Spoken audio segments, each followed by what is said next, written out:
গণৰাজ্য দিৱস ভাৰতবৰ্ষৰ এক ৰাষ্ট্ৰীয় উৎসৱ। এই দিনটোতে ভাৰত চৰকাৰ আইন 1935 সলনি 1950 চনত ভাৰতৰ সংবিধান গৃহীত হৈছিল আৰু ভাৰতৰ পৰিচালনাৰ নথিৰূপে পৰিগণিত হৈছিল।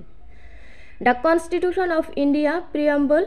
We, the people of India, having solemnly resolved to constitute India into a sovereign, socialist, secular, democratic republic and to secure to all its citizens justice, social, economic and political, liberty of thought, expression, belief, faith and worship, equality of status and of opportunity, and to promote among them all fraternity, assuring the dignity of the individual and the unity and integrity of the nation.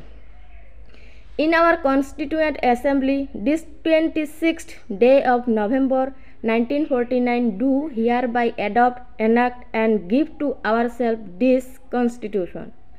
ভাৰতীয় সংবিধানৰ প্ৰস্তাৱনাৰ মূল পাঠ্য।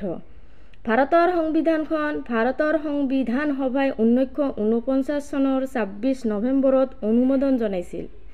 1950 চনৰ 26 নৱেম্বৰত এইখন গৃহীত হোৱাৰ ফলত ভাৰত এখন স্বাধীন গণতান্ত্ৰিক দেশ হোৱাৰ প্ৰক্ৰিয়া সমাপ্ত হয়। 1930 চনৰ 26 জানুৱাৰীৰ দিনটোতে ভাৰতীয় জাতীয় কংগ্ৰেছে পূৰ্ণ স্বৰাজৰ প্ৰস্তাৱ আগবঢ়োৱাৰ বাবে গণৰাজ্য দিৱসৰ বাবে এই দিনটো বাছনি কৰা হয়।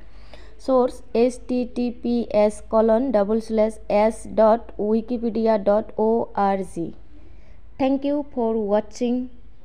Like, comment and share done.